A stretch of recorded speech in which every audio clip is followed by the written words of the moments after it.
If I was more technically able, I would do just mind blown type of graphic deal here. Unfortunately, my video editing skills are not quite that good, but nonetheless, we are here, patch 8.3. Last week, we gazed into our crystal ball. We made some guesses. We kind of threw out what we thought may happen with the patch. And I must say, quite a few things we were spot on.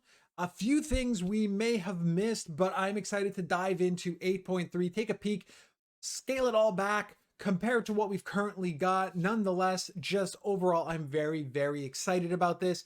If you guys have comments, questions, you can always drop them below. You can find me twitch.tv/TheOneChristo Tuesday, Thursdays, and Sunday. You can find me on Twitter and all that jazz as well. But let's just dive straight into it. There is a lot to talk about, and I want to try and make this video a little bit shorter than that dev stream that was an hour plus. So let's power through all of these changes and let's see what it is going to happen on Tuesday, tomorrow, when all of these changes go down. So I'm just going to go through the patch notes top to bottom. I know there's a mix of the new 12 cards that were added, those former leader cards. We called it last week. I mean, by we, I definitely don't mean me. I mean everybody on Reddit, Twitter, and the like that were talking about it. But we're going to go through those 12 cards. We're going to theory craft a little bit, talk about where we might see them. And we're also going to be going through the nerfs, the changes, all of that kind of stuff. So here we go.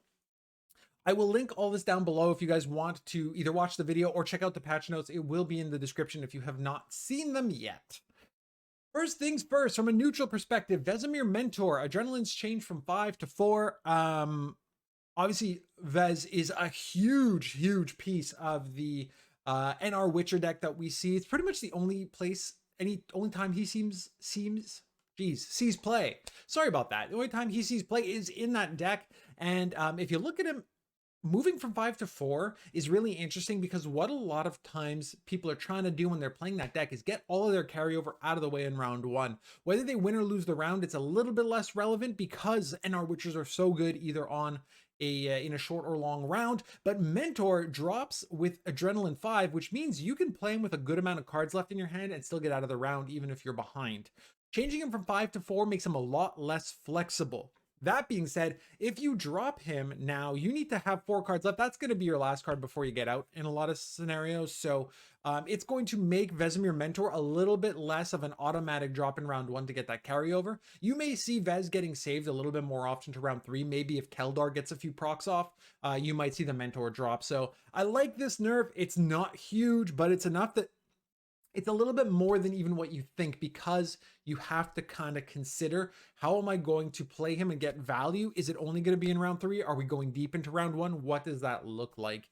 So it definitely changes the way you play.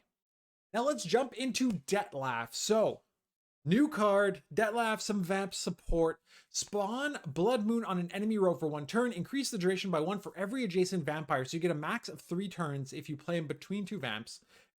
The order is damage an enemy unit with bleeding by 1. Death blow, spawn an Ekamara on this row. Cooldown 1. That is a lot to take in. That is a lot going on, but I think this card is pretty huge. First off, power 6. So not super difficult to, not super easy to remove. It's going to take a little bit of work to get rid of good old Dettlaff here. Spawning Blood Moon on an enemy row for 1 turn. So that's going to guarantee some bleed. Again, up to 3, and damage an enemy unit with bleeding by 1. Killing it gets you a 3-point Ekamara. Don't forget that change to Overwhelming Hunger spawns that Ekamara. So I think this is going to definitely see some play. At 10 provisions, it's not overly expensive either. And it's going to, you know, with 3, pretty much get you those points right away, even with 1 order. I think we're going to see a lot of locks come down in the new patch because a lot of these new leader cards are going to be engines and not all of them are going to be easily removable. So option B is going to be to lock. I do enjoy this card. I think the vamps are going to be solid. The problem becomes bleeding in general is a pretty slow mechanic. I think there's going to be some scenarios where it's going to work really well. I don't know if this order and death blow ability is going to be good enough. I think, again, in some scenarios it will be.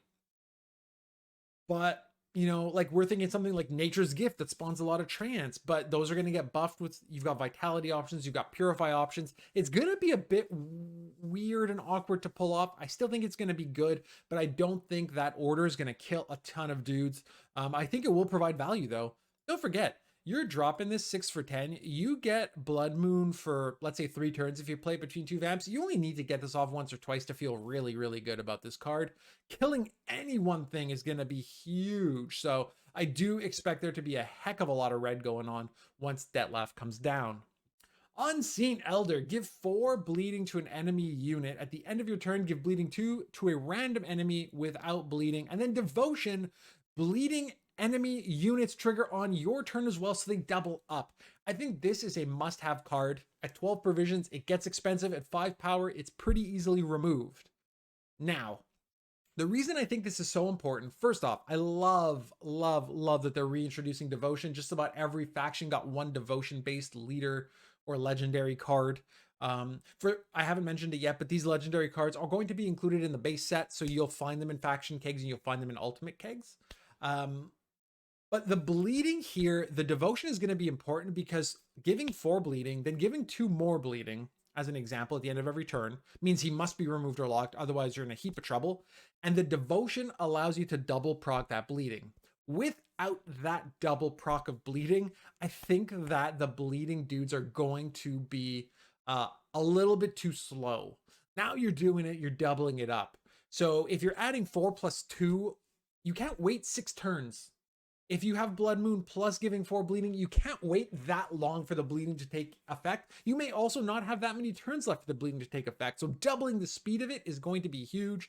I think the Unseen Elder is going to be absolutely key. Now, what I think is interesting to look at when we're talking about monsters here is obviously people are going to go straight to Blood Scent. Give an enemy unit bleeding for 3 turns, charges 3, and then you spit out an Ekamara once the charges are used. I think you might overbleed with this leader. It will depend on how you go about playing things. It's going to depend on exactly what choices you make, but I think you might actually overbleed with this and you may not need it. What I really, really like is actually Carapace for this archetype. Reason being, you're boosting a unit by 3 and giving it Veil. That means that when you go and you drop your Unseen Elder, now he's 8 points to remove, and that lock is not going to work on him. So something like this is huge. He's going to be an engine that ticks forever with a ton of damage, and I think Devotion here is going to be huge. This is going to be a key card in making Vamps work because of the speed you're going to pick up. Let's take a look at Carapace. It has actually been changed. It doesn't really affect what I just said. So the Veil status will only be granted if the target is a monster unit. So I talked about Kelly before. I talked about Kelly in my preview video, which you know, is a little bit of a pain in the ass to deal with a lot of the time. But I did also mention the more I play Kelly, the more I think Ciri Dash is actually the issue of that deck. This makes it a little bit more difficult for Ciri Dash to go off. The problem I have with this, don't get me wrong, I don't want them to kill Carapace. I think it's a super versatile leader ability and I really like it. Not giving Veil to Ciri, great. Now I have the option to maybe purify the defender, things like that. The only challenge becomes I still play Ciri if I'm on blue with my Crystal Skull and give her Veil, or I play her behind Defender, and that can potentially give her Veil, potentially protect her, not give her Veil. So better makes the deck a little bit more awkward on red, but on the bright side, that allows less coin abuse. So I'm a big fan of this change. I think it's really smartly done. I like actually the idea, if we go back to the game itself, of if we're looking at vampires, going in and having something like your Necrats with Carapace on them, giving them that Veil, it's gonna look good in some of those new vamp decks, I think. All right, the Alp. Abilities change to give an enemy unit bleeding 3, and then order give an enemy unit bleeding 3. So currently our friendly neighborhood Alp gives an enemy unit bleeding for 4, 3 for 5. I thought they changed it to 4 provisions. I'm completely wrong, apparently. So patch notes say it stays 3 for 5, but now, effectively, instead of playing for 7 for 5, it technically can play 9 for 5 plus the bleeding. I don't know if this makes the cut in every vampire deck just because of the amount of bleeding you're already going to have. This might be too much. We'll have to wait and see. We've also got the Flutter. Abilities change to whenever an enemy unit receives bleeding, gain vitality with the same amount. We'll take a quick look at the old Flutter. This is destroy an allied unit and gain 4 vitality. So this now plays off of that bleeding. 5-point drop. There's going to be a lot of bleeding going on. I think the vitality may become almost too much, but at 5 provisions, this might be able to sneak its way into a vampire deck. Because of the low provision and high ceiling of this card, could easily ramp up to, again, kind of like the Alp, like 9 points, something like that. So it could be interesting to see how that works into the deck. We got the Proto Flutter as well. So deploy is going to be given enemy unit bleeding 3, then boost health by the amount that unit is bleeding. So this used to do some drain stuff on dominance. Would play for like what, 10 if it was in a dominance situation. It would be 7 otherwise. This makes a lot more sense and is super, super interesting. However, I think that by, again, boosting self by the amount that unit's bleeding, are you going to want to put 6 bleeding on a unit? I'm not sure you will, but even just without that, you're going to end up having the card play pretty easily for 10 for 9, right? If you bleed something for 3, it's going to boost for 3, bleed for 3, and have a 4-point base. So I do like that quite a bit. You might put it on something that maybe caught a couple charges off of Blood Moon or something like that. So I can easily see this card being like a 12. The challenge is going to be, does it fit in a deck because it is 9 provision? So I think that's going to be kind of the limiting situation there. Is that going to work based on the number of provisions you're going to have available for that deck? Let's jump over to Skellige. We've got Crotch and Crate, 7 power, 10 provisions. He is a pirate. We get to see some pirate and ship love. On deploy, give 2 armor to 3 pirates or ships in your hand. So that's going to be huge to buff up some of those units. When you play a pirate or ship next to Crotch, damage it and the lowest power enemy unit by each other's power. So this is going to be some weird tradey kind of stuff. I don't know exactly how this is going to play out. Obviously, the armor piece is going to be really important, right? You're going to want to drop him. You're going to want to drop those pirates you've buffed with armor.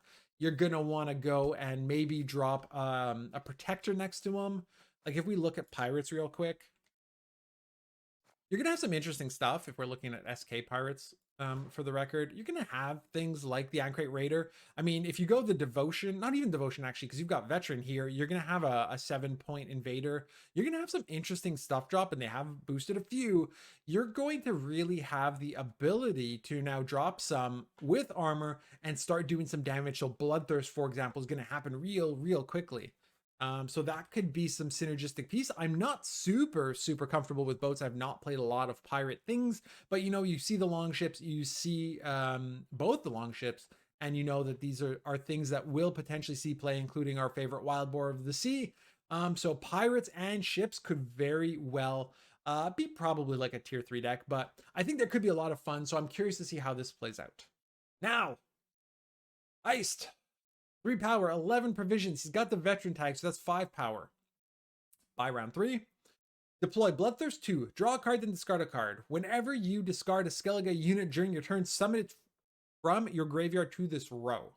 So the Bloodthirst should only happen when you draw and then discard. Obviously, if you're playing some discard in your deck, that's going to be nice. But even if you're not, who cares? Whatever you discard is coming right out onto the board. Only a counter of 2, but anytime you discard, including right here, it's going to drop. Pretty nifty. I don't think this sees much play without Devotion, because this also works whenever a Skellige unit enters your graveyard during your turn. Thankfully, SK is pretty much Devotion central here, so we'll likely see Devotion happen. Iced draws. Don't forget, you draw a card and you discard whatever's in your hand. Maybe you have something like Utah in your hand, and you're not, let's just double check the card here. You're not playing it, you're summoning it, which means she comes back at a 12. A Greatsword comes back at a 10. So this could be very easily a Blaze of Glory inclusion where Utah, Greatsword, leader ability, they come out, you smack something, goes to graveyard, bounces back on to the board. So I think that could be huge, could be very interesting. with this. I think this is quite strong. I think you'll see in a lot of devotion decks. I think it just synergizes so nicely with Blaze, along with some of the other cards that you have in the devotion side of things. Ursine Ritual down from 17 provisions to 16. Screw Lippy. Screw Lippy. Screw Lippy. I'm totally cool with this. I think that Ritual just being a Lippy leader was one thing. Ritual now being the leader of choice for SK Devotion Warriors is also a problem. That problem is mainly Ceres. More than Blue Boy, it's really Ceres. But I think this is huge. They even mentioned during the stream that they might drop this down to 15. So that is absolutely huge and well deserved. Mork Varg, Heart of Terror, removing the warrior category. I think this is actually a lot bigger than people think it will be. You can no longer tutor with Blood Eagle to get him out because he's no longer a warrior. I think this is huge. Big deal. I like it a lot though. They mentioned it during the stream that every good SK card can't be a warrior because that limits your other options. So I think this is a nice tiny little tweak to SK Warriors. They'll still probably play Mork, especially in a greedy meta, but on the other side of things, it's not necessary to have him, and you can't tutor him. So I like that a lot. They also, from the Axe Wielder, removed the warrior category. So if I look at the Axe Wielder, you've got the damage for 2, exposed damage random enemy unit by 2. I don't think it's that much play. I don't think taking the warrior category off of it's going to help it at all, but that's kind of what their mindset was in doing that. The Smuggler, power goes from 4 to 3, provisions go from 4 to 5. Abilities now, if you play next to a ship, spawn a base copy of itself on this row and damage unit by 1. So if you play it next to a ship, which shouldn't be hard, we discussed earlier, there are quite a few good SK ships, you're now playing 6 points. Plus, both of them have an order of damage unit by 1, again, helping that Bloodthirst go down. I think there's going to be a lot of self-wounds / Bloodthirst kind of keywords going off with some of our pirate friends. So I like this a lot. Champion's Charge may be something that's included. Lugos, Madman Lugos might be something that's included. The Warship. Powers changed from 3 to 4, boosting the power, reducing provisions, plays for 4 for 4. Whenever you play a pirate, damage self and a random enemy unit by 1. Again, self-wound, but also creating that Bloodthirst. The Death Wish, summon a random bronze pirate from your graveyard. So again, we get to play with that graveyard. You're going to bring something back with the warship once it dies. So it's taking those 4 points, it's putting them on the other side of the board, removing them from the other side of the board, and playing a pirate from your graveyard could be a great opportunity. Let's not forget, when we're talking about pirates in your graveyard, things like the Ancrate Raiders that you see Harold bring back all the time, there's 8 points from your graveyard by ruining a boat. I like it. I like it a lot. We're going to go over to Northern Realms. The Warcrier, actually. Power change from 4 to 3. Provision change 5 to 4. This one is the Bloodthirst one that I think will actually be in a lot of pirate decks because Bloodthirst, with all the damage you have, is almost guaranteed. So I like this a lot. May not see play if we end up with a very heavy buff, like boost meta, but I like it otherwise. Jumping over to Northern Realms, King Foltest. 7 for 12. First time a bronze unit on your side of the battlefield is boosted. Each turn, spawn a base copy of it at the bottom of your deck. OMG Commandos. Devotion also boosts the spawn copy by 1. Commando decks take advantage of Renew sometimes and things like that, so you may not see Devotion happen, but you don't care. Put a drummer next to your commando, use Uprising on your commando, and all of a sudden your row is full of them. It's going to potentially be huge. And then Pavetta brings them all back and you do it all over again. I love this card. I think it's cool. I've always liked commandos. I know some people do not. I do. I think this is going to be a must include. During the dev stream, they also mentioned the done banners, and I think that's another great way to do it. That boost will put one under your deck. The next boost will also pull one from your deck. So you're going to have that ability kind of rolling. A lot of NR does end up playing Devotion, so you might get the benefit of this, though it's not always necessary. You could also play commandos that are completely Devotion, boosting everything by 1. That boost, plus Voimir, plus Scytheman, plus all kinds of stuff. We'll get to the Scytheman in a minute, actually. Meave. Power 7, Armor 2, Provision 10. At the end of your turn, lower the counter by 1. When the counter reaches 0, boost all allied units by 1. Just play Talisman instead. I wish she was better. She's not, I don't think. I could be wrong, but 7 for 10. plus boosting everything by 1. The thing is, this counter of 3 is long. It also involves her being inspired. So if you're doing damage to her, though you have to get through 3 armor, you have to play her early. She has to survive, and then she boosts whatever's on the board versus Talisman. 1 turn drop, boost whatever's on the board, less provisions, easier to get going. Kadwani Sergeant, Zeal removed, replaced by Formation. Let's just take a look at the Sergeant real quick. Boost an allied unit by 1, charge 2. So instead of Zeal, you're now going to give it Formation, which I think is totally cool. Improved survivability though, 3 to 4 doesn't really make much of a difference. But I like the fact you gave some flexibility. Smoke 'em out goes from 5 to 4. Ability changes, spawn 2 volunteers. And if you control a boosted unit, which Northern Realms should, also boost spawned volunteers by 1. Let's take a look at what it looks like right now. Smoke 'em out's currently a 5. Boost 2 volunteers in a row and boost them by 1. So that was automatic. Now we're taking it back 1. So the volunteers obviously play for 2. So it was pretty much a 6 for 5 originally. And now you're going to have a conditional 6 for 4. Lyrian Scytheman, this is another change that went down, probably to affect Witchers as well. So the power has changed from 3 to 4, so they got a little bit of a boost, but now the ability is only limited to boosting on this row. Scythemen were insane in NR Witcher decks. You could also, let's not forget the fact, you could also spread them out. So you're avoiding, let's say, Irden, because everything on the same row, or Igni, is not all on the same row. You're spreading it out. Now everything goes on the same row if you want to get the full Scytheman power. I still think they're good. You still look at potentially topping them off at like 10 or 12 points if you have a full row. Just going to change how they are played. Let's get on to Scoia'tael. We have got Brewer Hoog. The old Hoog. Dwarves are good. 6 for 11. I love that these guys are like really expensive. They are build around cards for supporting archetypes that didn't get the love that you had hoped for. Power 6, provision 11, gain 1 armor for every dwarf in your hand. Barricade at the end of your turn. Boost all dwarves with armor on this row by 1. Dude, boost all dwarves with armor on this row by 1. How crazy is that? You play Mahakam Forge, they have armor. Just magically, they have armor. You play this early and you just start steamrolling. Probably see a defender dropped as well, right? So if you're going and you're looking, of course, I am just blanking on, yes, Figgis. Good old Figgis starts with armor and progressively gets larger as we go. So if you go and you drop Figgis, you drop Brewer behind him, you're feeling good. The question becomes, what is it? Is it no surrender? It's not a Square card, it's a neutral card. I want to say it was no surrender. Was it not? Or was it just surrender?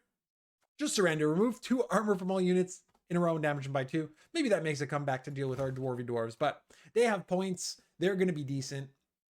Eldain scares me. I like the card. I like the concept. The problem is, and I complained about no unit card decks in general, let alone no unit ST. Now all of your traps can be turned into Elven Deadeyes. Devotion also transform all other artifacts. So maybe if you were playing Feign Death, but this really feels like Eldain will support your traps, your no unit. So you go with your traps, you drop Eldain, you flip them all to Deadeyes. What about after that? You drop Vern, and Vern just machine guns the opponent to death because you're going to have, 3, 4, 5, 6, I don't know, traps on the board. If we go take a look at traps really quickly, and they added springs to all these traps as well. So if you go and look, of course, just trap. You're going to have potentially 2 incinerating, 2 crushing. You've got a mantis, you've got a pitfall, you've got a serpent, and you've got a Mahakam horn. So worst case, you've got 1, 2, 3, 4, 6, 8. Plus Hattori, we're going to get to, could give you up to 9. You probably won't play that many, but you've got things like Yorveth, who can return an ally trap to your hand, then allow you to play a trap. So maybe Yorveth goes in there. Based on the provisions, he's probably a bit expensive. You probably also don't play Mantis because you're probably not going to poison, but these guys are pretty decent. So you're going to have a lot of traps to play. You're going to have a lot of provisions to deal with them. And you're just going to ignore your opponent, drop traps all day long, and then spank him with Eldain. The Dwarven Chariot. Removed, bonded, and order is give an allied unit 1 armor, cool down 1. So that means If you've got your dudes who are lacking armor, they're not getting those boosts, throw some armor on them. So these rowdy dwarves go away. Actually, that's not true. You still get a rowdy dwarf spawned during the deploy, I believe. Yes. So according to these patch notes, only the bonded was removed and changed. So you still have to deploy, spawn a rowdy dwarf unless something's changed. I thought the armor had been removed as well. I could, of course, be wrong, but giving armor just makes your Brewer even better, because if something is lacking the armor, you just slap it back on. Hattori, powers change from 3 to 2, provision change from 6 to 9. He's essentially one of those tutor cards now. You see his abilities: deploy, create and play a trap from your starting deck. You get another copy of some of those gold traps, things like that. So this could be huge. It's just a ton of traps you're going to see on the board. Plays really nicely with Eldain, flips them to Deadeyes, Fern, Isengrim, whatever the case may be. You got lots and lots of options. Let's go take a look at the Serpent Trap quick. Because what happens after your opponent plays a special card, destroy the enemy unit with the highest power. Let's say Mr. Opponent decides he's not going to play special cards because he's afraid you have a Serpent Trap on board. No problem. Let me spring that for you. Let me destroy the unit with the lowest power, and then Eldain will turn it into Deadeye. Because at the end of the day, you don't want anything that is not flipped, because that will limit your ability to turn it into points. Pitfall. Randomly split 6 damage between all enemy units. Let's go take a look at our Pitfall Trap quick here. After your opponent plays a card, randomly split damage equal to the provision cost between all enemy units. 6 is not a bad spot, because that means it plays 6 for 6, and the elf now plays 9 for 6, because it then gets transformed. So I think that's a nice way of them to make sure that these guys will always be able to flip, so that Eldain can always give them more points. Slight note to this whole bit: Saskia just sneaks in with that little extra line. Added harmony, magical. I really like Saskia. I really like the flexibility of the card. Adding harmony to her makes her already good in a harmony deck, because you want the dragon tag, but this just makes it even better. I like it. I'm happy about it. Anna Henrietta, power 3, provision 9, replace your leader ability with the base copy of your opponent's leader ability. Sorry, what? So there's a few questions we still have about this card, because I don't think they fully explained it, or if they did, I might have missed it. I can use my leader, then I can take their leader and use their leader too. That feels pretty darn good. 3 power for 9 provisions. You don't care about the power. You care about stealing their leader ability. Now it is a gamble. You could end up with a leader ability that doesn't really synergize or isn't all that great, but I can't ever imagine using 2 leaders is bad. You don't even really have to use your own leader that early. You can use it towards the end of round 3. Keep Anna for one of your last plays in round 3 and just drop her. Get a Scytheman off of Uprising, or get 3 Deadeyes off of Ambush. The possibilities for this are endless. The beauty of it is Assimilate is just wild.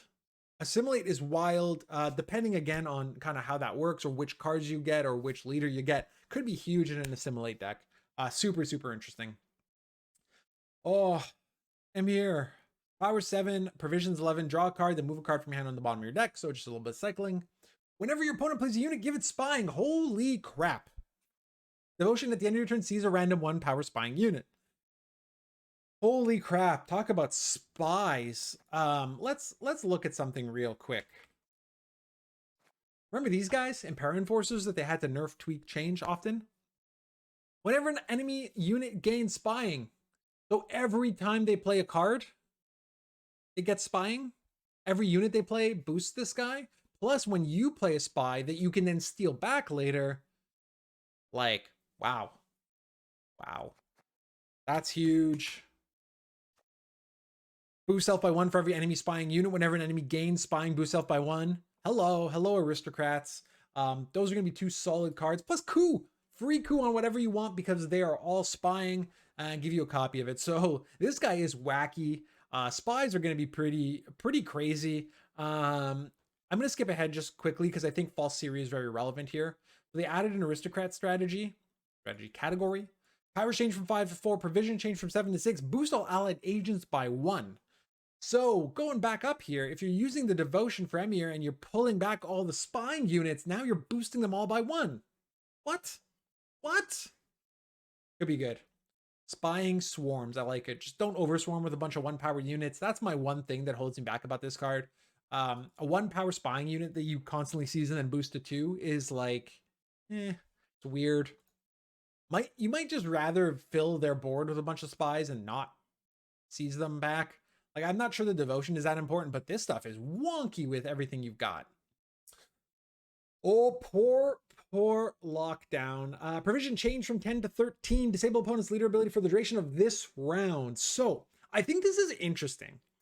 It got punched in the dick pretty hard, but provision change gives you a little bit more flexibility. Disabling your opponent's leader ability, the fun part about that is this encourages your opponent to do it before round 3. It encourages me to use my leader ability in a way that does not benefit me as much. It's not just the fact that you can lock it out, it's also the threat of locking it out. I am willing to bet that a lot of the time, lockdown will never actually trigger to block your opponent's leader. I think most of the time, your opponent will have already spent it, and you'll get to spawn 2 operatives on the melee row instead. Kind of plays into that swarm. It might not be bad with Emir and all your spies and all that, because the operatives are also agents, so they get those boosts. Get the boost from Usurper, gets the boost as well from Falsiri. Very, very interesting. Yeah, so like they say here, new lockdown aims at forcing your opponent to make uncomfortable decisions. I like it. And then, yeah, Damien Dillatour and Anna both give you the option to do it all over again. So that could be super interesting. I like this. In my preview video, I wasn't sure how they were going to do it. I actually like the decision they made here. Viper Witcher Mentor, adrenaline changed from 3 to 2, so it went back to the way it was. It's still a lot of points. I wonder if they're going to keep an eye on this nonetheless. If you can play that many of these guys, it might still get wacky and out of hand if you're playing 3 13-point mentors instead of 2. The thing is, now it interacts really awkwardly with Colgrim, so you can't drop a whole bunch of Colgrim, whole bunch of mentors all at the same time. So you're going to have to be a little bit more picky with what you drop. I still would have rather Colgrim's provisions get bumped by 1 than dropping the adrenaline from 2 to 1. It essentially drops a good amount of points off. I mean, don't get me wrong, Colgrim can still boost by 10, 12 points. Because you now have 2 turns, right? You have adrenaline 1, and then you have 0 cards in hand as well. So he buffs twice. Still a good amount of points, and you can fit a mentor in before and after him. Definitely a lot less oppressive if you don't have an answer. So I'm okay with this for now, but we're gonna have to keep an eye and see. These guys might still just be a giant pain in the ass. Cadaverine, provision change from 7 to 9, type change from special to tactic. Poison an enemy unit, then spawn a base copy of it on the opposite row. So poison, first of all, plays into fangs, which are also agents, so that kind of fits within that style. Can be tutored, right? Can be tutored by Menno because it's a tactic. Poisons and spawns a base copy.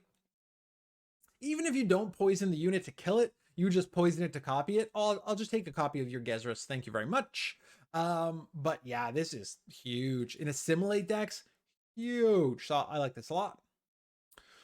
Going on to Syndicate. 2 new leader ability, legendary leaders. Cleaver, power 1, armor 2, provision 11. As Intimidate, so you've got that engine that you're going to boost. The problem is he comes down at like 3, which is a little bit... So deploy, spawn, and play Shakedown. Now, Shakedown's provision changed, but the actual card itself did not. Let's check out Shakedown. Boost an allied unit by 3. Profit 3. So the logic, right, is you drop a 1 power, 2 armor. You play Shakedown. Gives you 3 coins. Boost by 3, plus the Intimidate actually boosts by 4. So it gives you a 5 power, 2 armor dude. Increase this card's Intimidate by 1 for every adjacent Crown Splitter. You put it between 2 Crown Splitters. Let's not forget that Novigradian Justice got a boost, right, with the Crown Splitter stuff. So what happens if you look at Justice is you're going to go and you're going to drop a Cleaver's Muscle, who is a Crown Splitter, as well as a second Crown Splitter, let's say on the other side. You now have your 2. You have to spot 1 to be able to play it, but you easily now, with Justice and something else, you have 3 on the board. You can go ahead, drop your Cleaver in between. He gets the increased Intimidate by those Crown Splitters. And then fee 4, spawn a Cleaver's Muscle on this row. If ever one gets removed, you just spawn another one. Huge. Those things have shields too, so they're tough to remove. So this is actually a fee 4 that actually plays for 5 and a shield. That's a solid use of coins. I think that Crimes is going to be fun. Could be something really interesting. I'm excited to go to give it a go. But I think those provisions, it's going to require some synergy, but my gosh, is it going to be powerful. Orson Jr., power 5, provision 10, damage a boosted enemy unit by 6. Requires the opponent to have a boosted unit. Gain a coin for every point of excess damage dealt. You're probably assuming the unit's boosted. You're not going to deal a ton, but could be interesting, even just to do the 6 straight, regardless of the coin. But Devotion also gains Insanity for the fee, which means you don't actually need to spend it. You just take 3 damage. Destroy an enemy unit with 3 power or less. So again, 3 fee, removing a 3 powered unit. That is a great ability to just straight up destroy something. So very cool, especially with Devotion. You can do it twice by spending your power instead. And you technically benefit by 1 because here you've got 5, you spend twice. So your 6 for 5 ends up dealing a good amount of damage. So that's super interesting. I mean, I said that out loud, and now I'm like curious to double check. Can you spend it if you don't have the life total for it? Insanity cannot work if it would destroy the unit. Works only if damage is inflicted. Okay, so that was incorrect on my part. You can technically only do it once if you want to use Insanity. My bad. Lined pockets. So, because we needed some love, lined pockets, instead of 5 charges, you now have 6 charges. So gain 6 coins whenever you play a crime, gain an extra coin. 90% of the time, what ended up happening was lined pockets wasn't even used for crimes decks. Congregate was, because Congregate spawned you dudes that Whoreson could go and flip. So lined pockets still doesn't provide you with the dudes, but provides you with the coins. So that might be a more coin-based crime deck. Shakedown, we mentioned provision change from 5 to 4, so another interesting way to go ahead and get some coins. Tax collector, provision change from 5 to 4. Let's go take a look at our tax collector. On every allied turn, on turn end, gain 1 coin. So mini MK, 4 for 4 though. We're talking about gaining tons of coins, lots of new engines kind of dropping out. So I like this. Horse on Freak Show, getting some love, going from 8 to 7. So those coins now get spent on smacking people in the face. Not only are we talking crimes, we're also talking Siggy, Intimidate. Again, we're boosting that, but we're also profiting by a 4 plus 1 for every unique gang. So you're talking about a card that's going to go and encourage you to mix things up, including things like Horseland's Freak Show and all of that kind of stuff. Ludovicus. After 3 turns, gain 6 coins. Tribute 4, gain 6 coins immediately. Coins gained through his ability have changed now. Instead of 6, it is 9. Tributes change from 4 to 5. So for 5 coins, you gain 9. Huge opportunity to take those 5 you have, boost them straight up. Another crown splitter for you to throw into your deck. Igor is going provision 10 to 9. So spawn and summon a base copy of a bronze allied unit to Igor's row. Cooldown 1. Going to encourage you to play it. Another engine that could spawn you other engines. So again, pretty wonky there. Blacksmith will go from profit 1 to profit 2. So you actually get 2 boosts straight off of it. So immediately plays for 6 for 5 instead of 5 for 5. You're going to have, we've got a lot of these provision changes for Syndicate. Obviously, they needed the love, they needed the help, so it's not all that surprising.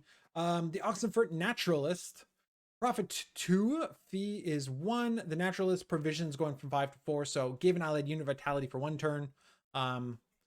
It's still going to be able to do that, so technically you can give 2 vitality out, so it's going to play for 5 for 4. The Tunnel Drill that has changed, the fee is now from 3 to 2. So damage an enemy unit by 1, increase damage by 1 for each adjacent crown splitter. So technically you can do 3 damage for 2 coins now, as opposed to doing 3 for 3. This makes a lot more sense. You're now potentially doing 3 for 2. It's still a bit difficult to play because you only profit by 1, so you do need those coins from elsewhere. But it's nice to see that Syndicate is getting some love in the way of damaging your opponent. because what was happening a lot of time was Syndicate played on its own side, did its own thing, played those typical five damage cards, but that was about it. In this sense, you're now being able to do a bit more damage to kind of reduce what your opponent's doing and allow yourself to still outpoint them. So I do like that a lot with things like the Tunnel Drill and things like Freak Show. Rico is now set its power to the current power of the played card instead of the base power. So you're now not going to be limited to base, but actually any boosts that happen to it are also going to be applied. Dip and Pontar, provisions have been changed from 5 to 4. So damage enemy unit by 3, profit 3. Is now technically playing for almost 6 points for 4, which is kind of nice. Still not entirely sure how good that is actually. Soul Mutagens, they have changed the, if you control 3 Salamander units, profit 3 to 2 Salamander units, profit 3. So something like Portal, for example, will help you out by dropping 2 Salamanders on the board, and then you can mutagen and actually get profit out of it. So that's pretty interesting and a nice way to buff an already somewhat used card, I guess, if you can talk about that being a regularly used card in whatever Syndicate's got going on. The Beggar, which we drew a couple weeks ago on Gwent Trivia. The regular profit is changed from 2 to 3, and bonded is now from 4 to 5. So profit 3 for, again, technically could play 6 for 4. I feel like Syndicate's got a lot of really nice low provision cards now. I just don't know if they're going to be good enough to support the decks because I think they needed some big higher end point stuff. The problem I've found with a lot of Syndicate is you've got, let's say, Passiflora, gets you points, but there's no other way to guarantee like a round 1 win and then have Passiflora and all that kind of stuff go down. The Apothecarian, we're getting to the end, friends. We're getting to the end. Apothecary is tributes changed from 3 to 2. So you combine both. Essentially, you get like a double ability, heal and boost an allied unit by 3. Probably still won't see very much play. Healing is just a little too conditional for the most part. Roland has removed the adrenaline effect. So whenever a unit is poisoned, gain 2 coins, period. Poisoning your opponent, poisoning yourself gets you coins. I like it. So he's a very nice engine now. Gellert is bro. Profit 2, fee 1, poison an allied unit and boost it by 2. Cooldown will now only apply after Adrenaline 5. Or at Adrenaline 5 and under. So above that, you can do some spamming of what you got here. You can just slap down some coins. So again, gives you the opportunity to do some self-poison. Works nicely with Roland to give you coins in exchange. So there could be a lot of synergies going on there to get some poison on the board, to get some buffs on the board with some of that self-poison. Still not convinced that this stuff is going to be quite enough to put Syndicate over the top, but I'm definitely looking forward to playing a Syndicate Crimes deck because I think that's going to be a whole heck of a lot of fun. There's a few game fixes at the bottom that I think are not all that relevant. We talked about the 12 new cards. Overwhelming Hunger tooltip is fixed. Blue Stripes Commando are going to see some love. Their orders can't be clicked now if there's no targets or units, things like that. And the traps have been fixed, which is super important because we're going to see more traps. The one thing that they did not fix that is irking me, the ability to hide your card selection with some cards so you can see the board is obnoxious. They said they're working on it. It's just not necessarily top priority. I also want to quickly skim through, see if there's anything else I want to talk about. They did mention one of the journeys going down, and they did say that the next journey would be a really well-known character. I do wonder if that's just going to be Triss. I know I thought they'd go male, female, but maybe they just don't want to piss off Team Triss any longer and will drop Triss as our next journey. Keep an eye on that. They did say one journey is going to be more of an experiment, slightly different from what we've seen before. So I'm really excited to see kind of how they differentiate that if you still get the same value out of it. So keep an eye out for that. 40 plus balance changes. Now, the biggest thing, we were talking about it in our pre-show, so to speak. There is going to be 26 cards released every 2 months. 3 of those bundled together will be one theme, one expansion per se. That's going to be huge in just the way that just in the way of how the game is going to be flowing, how the meta is going to change every 2 months. You're going to have balance patches in between as well.